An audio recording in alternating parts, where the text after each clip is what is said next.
Hi, I'm Bill O'Reilly. Thanks for watching us tonight. An embarrassing situation at the Al Smith dinner in New York City last night, and that is the subject of this evening's Talking Points memo.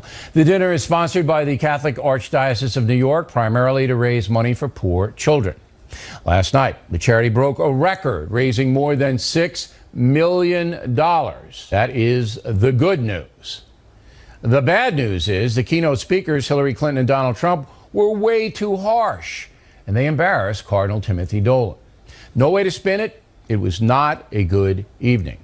Al Smith was the first Catholic ever to run for president. He lost to Herbert Hoover in 1928. His family puts together this charitable event every year. It's supposed to be a lighthearted night. And 4 years ago, President Obama and Mitt Romney understood that. As President Obama surveys the Waldorf banquet room with everyone in white tie and finery, you have to wonder what he's thinking. So little time, so much to redistribute. I'm still making the most of my time in the city. Earlier today, I went shopping at some stores in Midtown. I understand Governor Romney went shopping for some stores in Midtown. Until you can see the ribbing was gentle. Last night it was nasty. Hillary believes that it's vital to deceive the people by having one public policy and a totally different policy in private. That's okay. I don't know who they're angry at, Hillary, you're right. For example, here she is tonight in public pretending not to hate Catholics. Now that stunned the crowd. So I was expecting Secretary Clinton to seize the moment and be gracious when she came up. That would have helped her. She didn't really need to do anything else other than keep it light. That would have contrasted with Mr. Trump. But Mrs. Clinton did not do that. Now, look, I have deep respect for people like Kellyanne Conway. She's working day and night for Donald, and because she's a contractor, he's probably not even going to pay her. Donald looks at the Statue of Liberty and sees a 4. Maybe a 5 if she loses the torch and tablet and changes her hair. Now, what Trump and Clinton did was more like a roast, not an amiable benefit. Before the speeches began, I was able to see both Trump and Clinton up close. I was about 5 feet away from them. It was clear to me that neither wanted to be at the event. Understandable. They had to be tired coming off that debate. It was also clear that they despise each other at a level rarely seen in national politics. I kind of felt sorry for Cardinal Dolan, a friendly guy who did a nice job sitting between the two, trying to keep the peace. While Trump was at the dais attacking Clinton, the Cardinal was smart enough to divert the secretary by actually talking to her during the businessman's remarks. It was a deft deflection, all the Cardinal could do. This incident will pass. It's not anything that will linger. But for me, a voter, not a commentator. I have to question the judgment here. Both candidates had their scripts written for them. They saw what was happening, yet they chose to go the hard way. Why? Why? Again, the evening was to raise money for poor kids. That's it. Judgment is important for a president. And that's the memo. Now for the top story tonight, here is the man of the week, Fox News Sunday anchor Chris Wallace from D.C., who received many accolades, probably too many, for moderating the debate. Before we get to that, what do you think of this Al Smith thing? Very strange, isn't it? Well, I watched it live on Fox. It was strange. I've been covering these things since 1980. I remember Carter and Reagan. And as you say, there's some ribbing and maybe there's a little bit of an edge to it, but it stays within some bounds. The only thing I disagree with your talking point is that I thought that while they both went a little too far, I thought Trump went way too far. His comments about she's corrupt and she got fired from the Watergate committee and that she's lying because she's pretending she doesn't hate Catholics, that was really in bad taste. Clinton, maybe a little bit tough, but just up to the line. As far as Trump is concerned, he stomped all over the line and went into the next county. Okay, I disagree a little, not vehemently. Hillary Clinton's speech was not well received by a friendly audience. That audience was friendly to her. It was not a well-received speech at all. You can get a lot of laughs, didn't deliver it well, Wasn't looking like she was having a fun time. You're right. The hate Catholic thing, that was bad. And they openly booed him, Bill. And they booed her we're talking about a charity dinner, and they were no, booing. they booed him. They booed him, no doubt about it, and they were heckling him and yelling at him. But they booed her too on 2 occasions. And again, it was a very friendly pro-Hillary crowd. But the degree on which both of them exercised poor judgment, I think, is disturbing. Do you disagree with that? No, I completely agree. And and maybe to a certain degree, I was more shocked by Trump because he went first. And this was so far beyond the bounds. I mean, the clips you played of Romney and Obama from 4 years ago, that's the kind of ribbing you get at this dinner. Right. And look, people say, what difference does it make? It's a dinner. They all look foolish in their white ties. But the fact is, it's part of the glue that holds the country together. Yeah, we fight on the issues, but, there's more that unites us than divides us, and you sure didn't feel that last night. There isn't, not anymore. There's not more that unites us and divides us anymore. And whoever wins this election is going to go in as the most unpopular president-elect in history of this country. In their history, even more unpopular than Andrew Johnson after he took over for Abraham Lincoln and was assassinated. All right, let's get to Las Vegas. I'm more interested in what you saw behind the scenes and the tempo of it. My posture, as I just said, is that they hate each other, Clinton and Trump. You picked that up? Oh, yeah. There's an old saying that the great football announcer Keith Jackson, when he was talking about a big rivalry game, would say these two teams just plain don't like each other. And I had that distinct feeling from the moment they walked out on the stage and very pointedly refused to shake hands to the end when, at least in the second debate, they shook hands at the end. No, they didn't. And when Hillary Clinton came up to thank me, Trump very pointedly at the end stayed behind his podium. He didn't want to breathe the same air or get anywhere near Hillary Clinton, and he only came up to me after she had left. Now, what did Secretary Clinton say to you? Well, it was funny. She said 2 things. First of all, thank you. Very pleasant. But the other thing was that as opposed to the other debates, there was a barrier that kept the families from walking up onto the stage. So Bill and Chelsea couldn't get to her. And she said to me, do you think it's okay if I go down there? And I said, Secretary Clinton, I think you can do whatever you want. And she went down.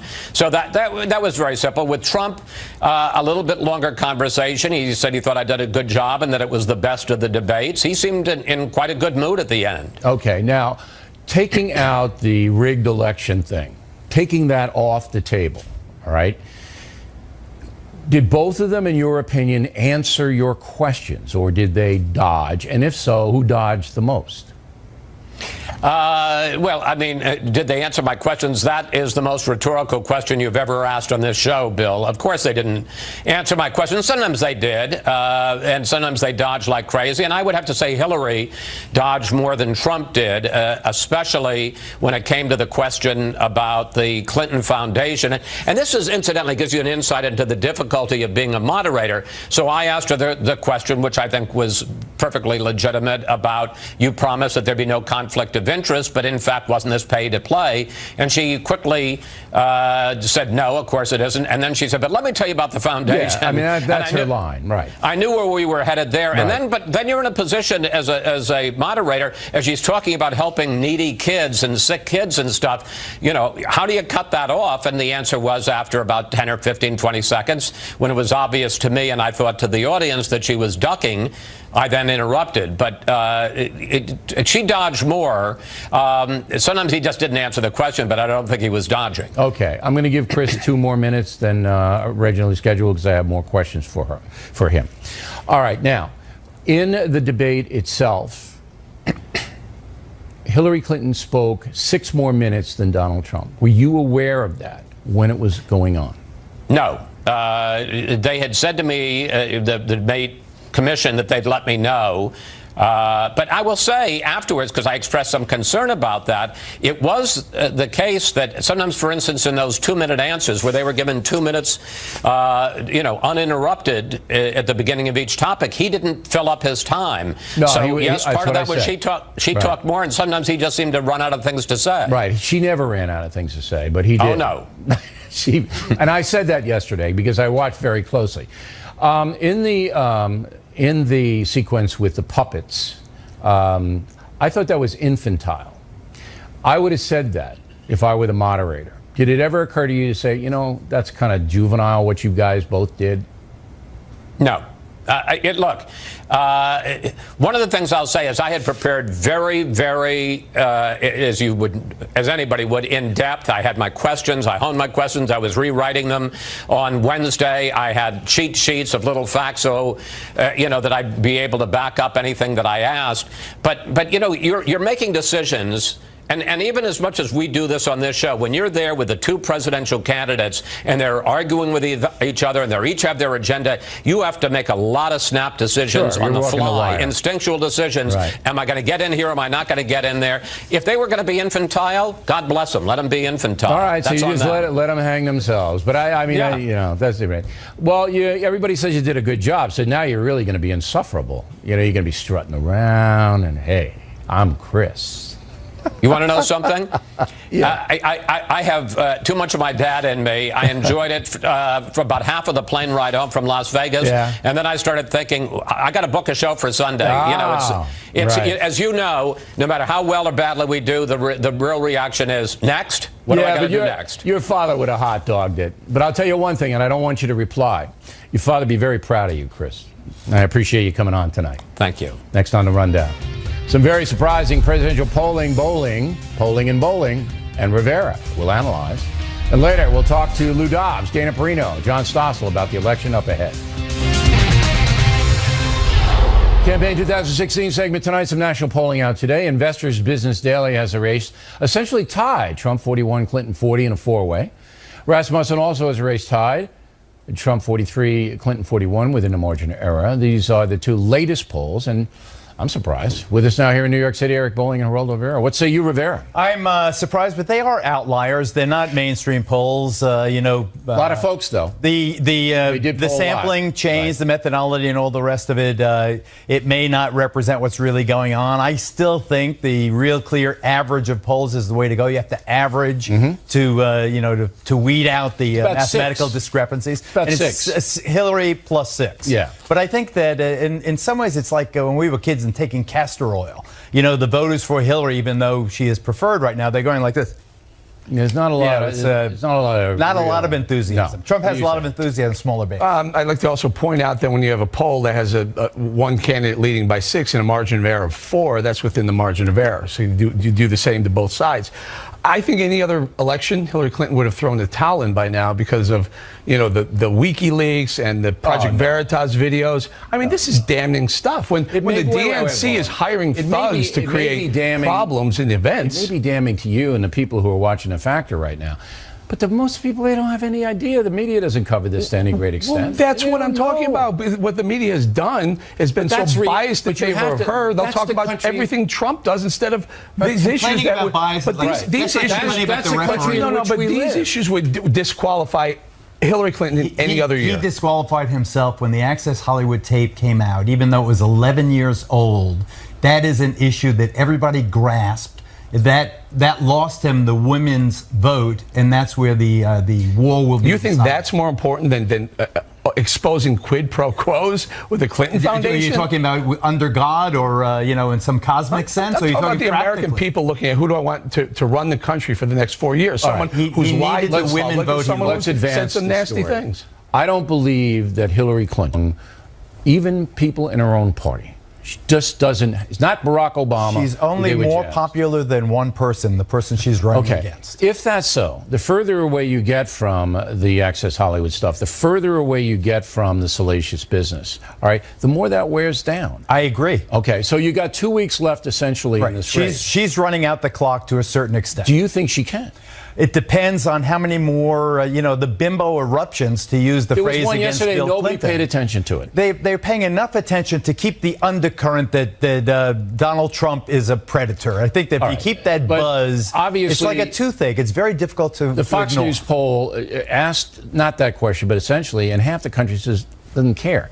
Do you think that within 2 weeks, all right, this race can change so that Hillary Clinton is behind when we go to vote. Of course it can change. How? What do you mean? Well, first of all, Donald Trump earlier today had a rally where he outlined some great ideas. If he sticks to the ideas, he talked about a national So you don't best, think the an perceptions American now best. are in stone? Bill, you just said it yourself. It's the American public has an attention span and a memory of about 5 minutes, let alone 5 days or 18 days left in the race. Anything can happen. I'm not saying that the polls are going to flip. I'm saying there's a lot of things that are going to happen between now and then. And then we're going to have more WikiLeaks stuff, too. They decide to vote for Trump, even though they won't say they will. As long as we all agree this would be the biggest political comeback in the history of the planet. According to what? If The it polls? happens. Well, this was bigger than Truman Dewey. This is the hugest. If he were to come back, Just it would be cited to two come out polls of where he's nowhere. leading. Yeah. 2 polls. These polls have. Well, let's wait for the mainstream right. polls to come out today. Thank you, Like Fox gentlemen. News. Take Fox News. Directly ahead, Lou Dobbs has been a big Trump supporter. Is he happy with the way things are going right now? Then Stossel, the libertarian guy, can he support Gary Johnson, who, to put it kindly, doesn't really seem to know very much? Those reports after these messages. Personal story segment tonight, Lou Dobbs, a supporter of the Trump campaign. So how's it going, Lou? He joins us now.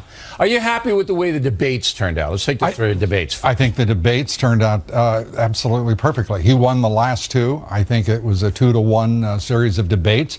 I think he has engaged the American public on the issues that are important to the nation, and that hasn't happened in a presidential election since 1980. See, I give you the second debate. I think Trump won the second debate. The third one, he was ahead, and then he did the rig thing. The rig thing is one of the brightest things that he could have done. To his base. For his base. Yeah. This is a country. But he needs more than his base. Well, it is, I think, an absolute stroke of genius what he's done, because he is dominating the airwaves, the web, and newspapers that still exist with the story of why this is a rigged election. All right, so you say that even though he's getting pounded by the media. Yes, right? By the liberal media particularly. Which is 80% of it, Lou. Yep, absolutely. Well, let's be honest. That it's not a bad thing because he is now the center of attention again, which he loves. Well, he loves that. Right, and she is gone. And you think that's a positive? I think what is a positive is that there is now, there's an insistence on an accounting. The Democratic Party in this country had to replace their 3 top officers because they rigged an election against one Bernie Sanders. They chose the nominee. But there were other reasons why they were dumped. As you will, but they're marginal. The main reason is because they're corrupt. And that was the super delegate thing that we. But it let goes me ask you beyond this: that. You know Jeff Bezos? I do know Jeff. Do you know him personally, by the way? I've met him. Well, you hobnob with those people. Yeah. He's the head of Amazon, and he bought the Washington Post. Yes, he comes out today and he smashes Trump. Just of course. Smashes him. Have you been reading his paper? Yes. The Washington Post has 7 attack pieces on him every day. I understand that, but he did it on the rigged business. And my analysis the other night was that Trump was winning that debate, all right, on the issues, and didn't have to give the hammer to the people who hate him. The people who hate him, Bill, as you well know, are going to hammer him whatever But that's he a does. big one. This way, he is dominating and insisting that people come to a conclusion about whether or not the system is rigged. You can't dismiss what the Democratic Party did. Do you think Debbie Wasserman Schultz, who was the head of the Democratic system is rigged, Let me is just different finish than this, the election because this is rigged. important.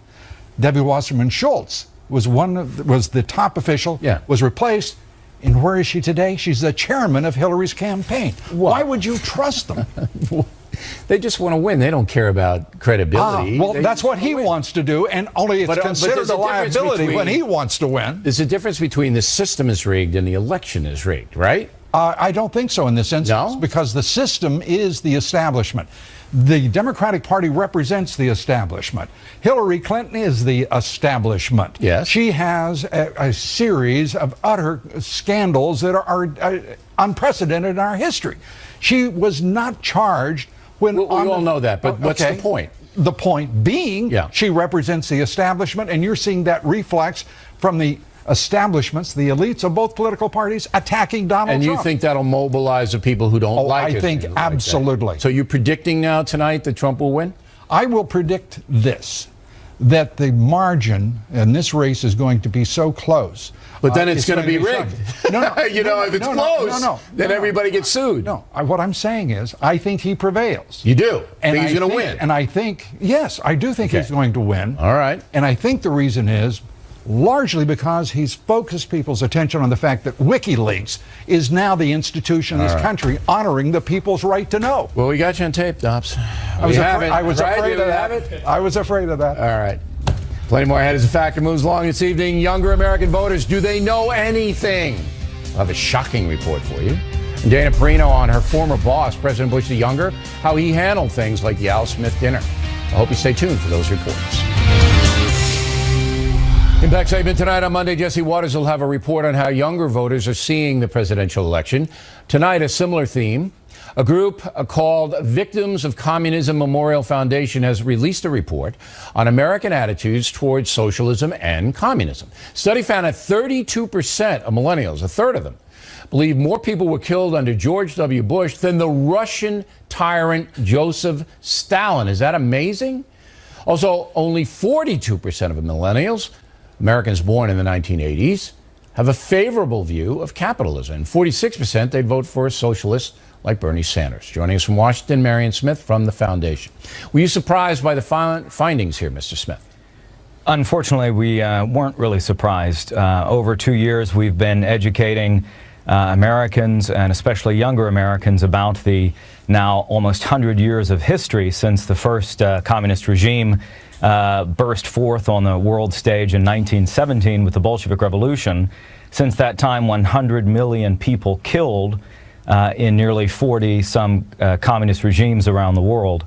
And we found that most people found that these numbers were shocking, and many didn't even believe them. Well, so we suspected it was a problem. Yeah, well, let's get into George W. Bush and Stalin. If you don't know who Joseph Stalin is, he was a dictator in Russia, Soviet Union, during World War II. He killed millions of people, so many people that they can't count them, because there was no reporting on it, and it was just mass slaughters that Stalin undertook.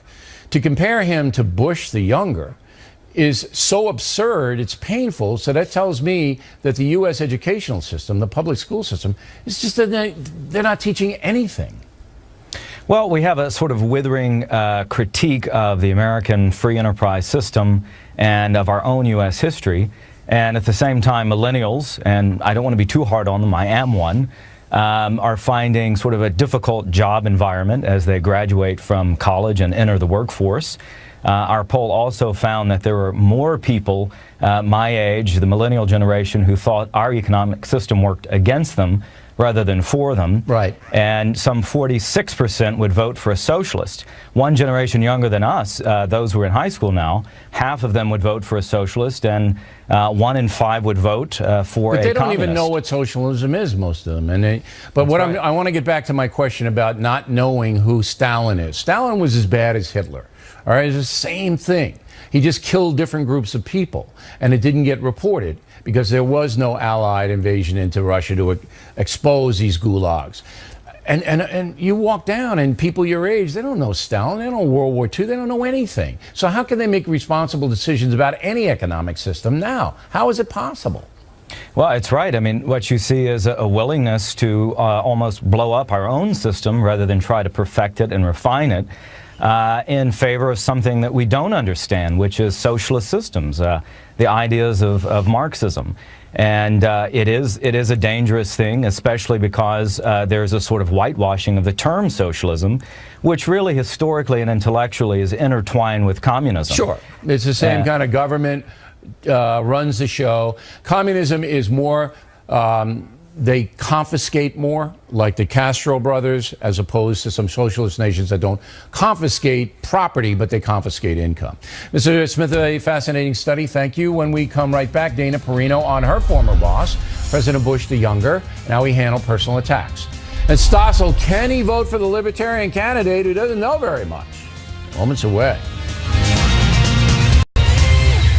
Thanks for staying with us. I'm Bill O'Reilly. In the Factor Follow-Up segment tonight, as we told you in the Talking Points memo, the Al Smith dinner last night here in New York was embarrassing, as both Clinton and Trump did not get into the true spirit of things. In 2000, then candidate George W. Bush, running against Al Gore, attended that dinner. Thank you all very much. This is an impressive crowd, the haves and the have-mores. Some people call you the elite. I call you my base. The guy on the elevator, we're coming down. He said, "Say." I said, "Yes, sir." He said, "Anybody ever tell you look like George W. Bush?" I said, "Yeah, it happens quite a bit."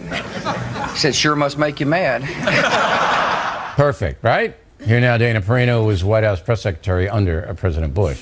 Quite the contrast, huh? Yes. The humorous speeches are some of the hardest ones to give, and President Bush put a lot of effort into it.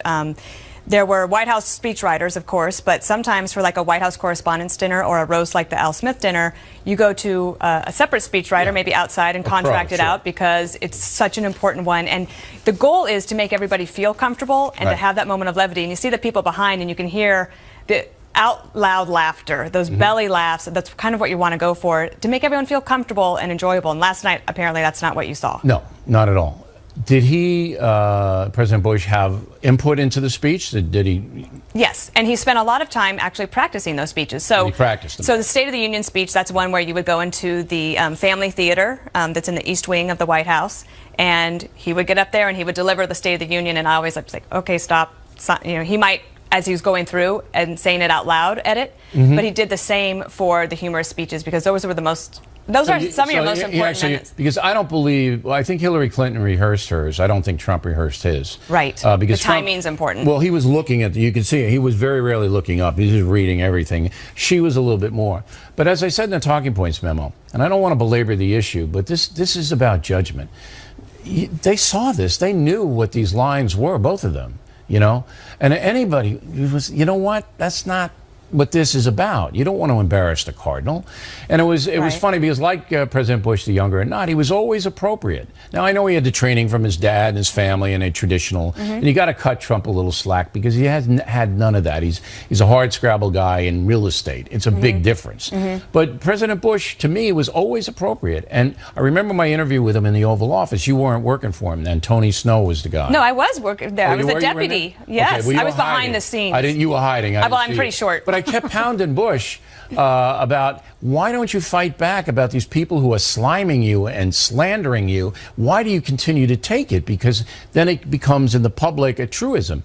And he just said, look, it's not my job. I don't respond to that. Well, in the press, and I remember watching you at the time, and I would ask myself, like, why aren't we punching back harder? Yeah. But partly it was that when I was at the podium giving the press briefing, and Tony Snow felt the same, that if you were saying something that you thought George W. Bush would not be proud of, you swallowed it.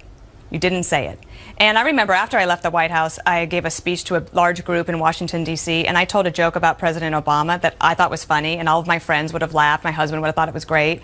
And no one in the room laughed. And it made me feel, I still feel uncomfortable about that moment, and I've never done it since. Okay. And mentioning President Obama, he's one of the best at giving those kinds of funny speeches. Now, he's a little edgier than Bush the younger is. Do you remember, and you did a segment on this not too long ago, when President Obama gave the White House Correspondents' speech after the whole birth certificate issue, and Donald Trump was there. Trump, right. And Donald Trump was not happy about being treated that way. You can make a point in these speeches, and you can get news out of them, but hopefully what you do is be respectful to the cardinal, raise money for the kids, and have a moment of levity that tries to lift the country up. The Correspondents' Dinner is a little bit different than the Al Smith dinner. The Al Smith dinner is just fun. Correspondents' Dinner, yeah, they want to make their points. Yeah, they won't like that. All right, Dana. And I want to plug your book. Dana Perino, everybody, has a new book. It's about a dog. All right? It's called Let Me Tell You About Jasper, How My Best Friend Became America's Dog. There's Jasper. You can tell. He's got makeup on, Jasper, sitting next to Dana. Now, you're going to like the book. It's available everywhere, so please check it out. All right. Stossel on deck. As you know, he's a libertarian, but can he vote for Gary Johnson, who doesn't really know very much? Stossel is next.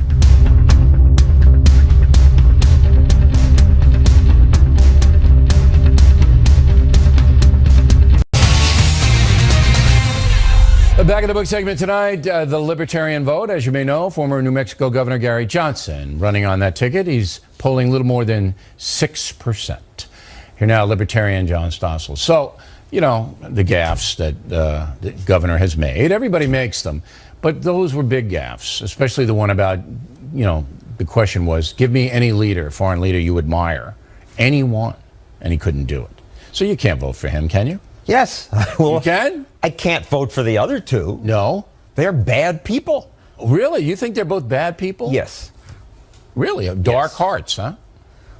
Well, both are ruthless, ambitious, ignorant, selfish, grasping, power-mad people. Wow. That makes them bad people to me. Good night, everybody. No, we can't do the show anymore.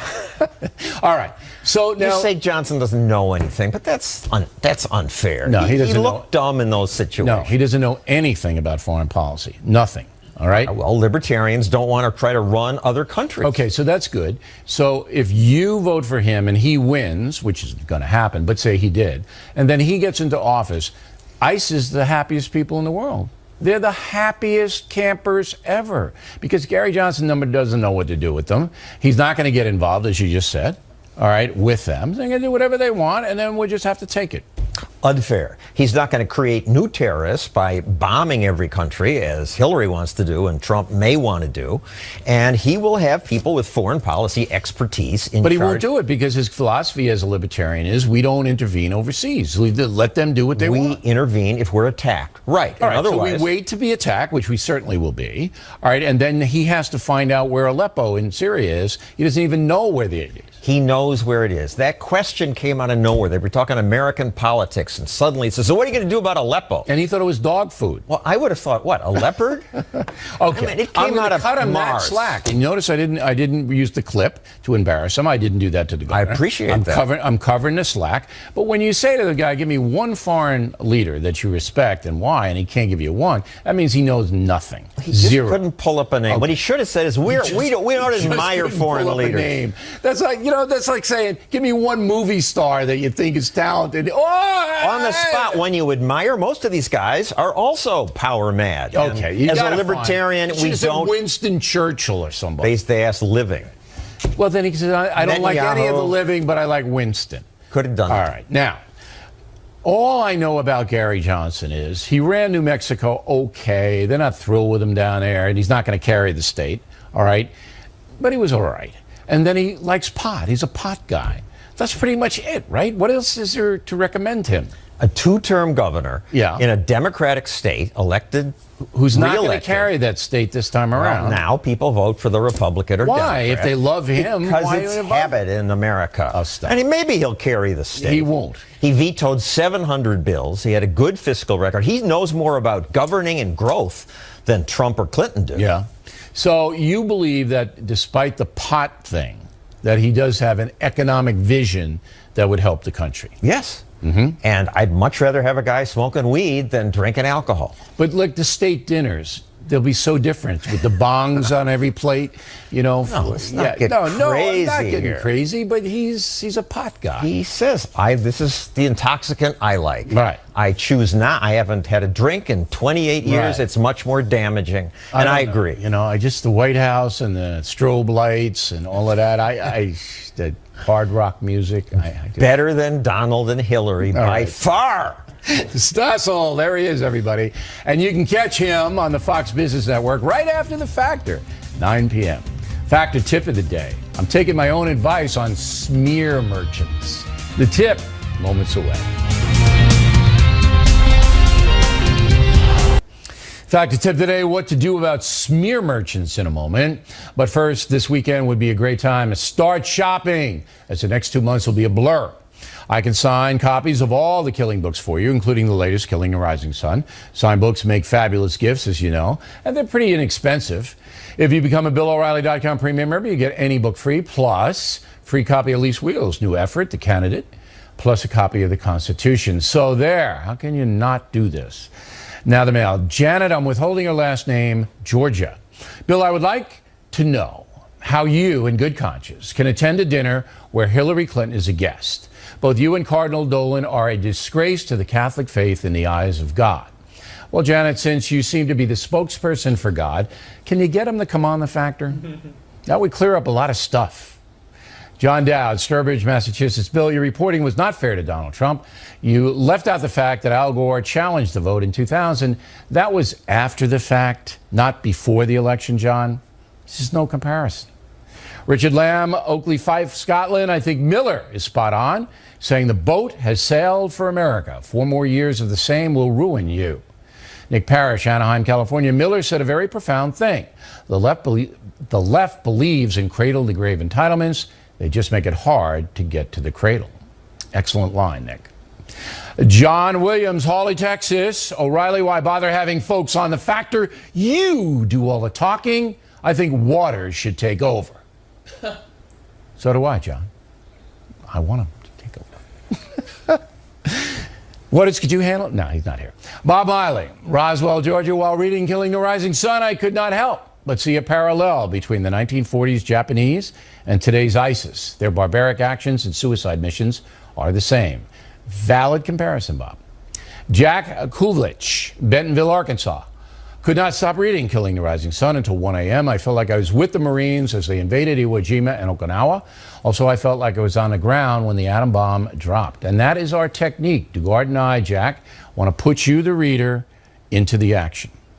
Jason Haynes, St. Mary's, Pennsylvania, just became a BillO'Reilly.com premium member. Can't wait for my free books to arrive. Should be there this weekend, Jason. We appreciate you signing on. And finally tonight, the factor tip of the day. Recently, I told you it's better to ignore small, annoying stuff. Remember that? So now I'm following my own advice. The Washington Post pays a guy to blog who simply attacks Fox News all day long. All right? They pay the guy to do that.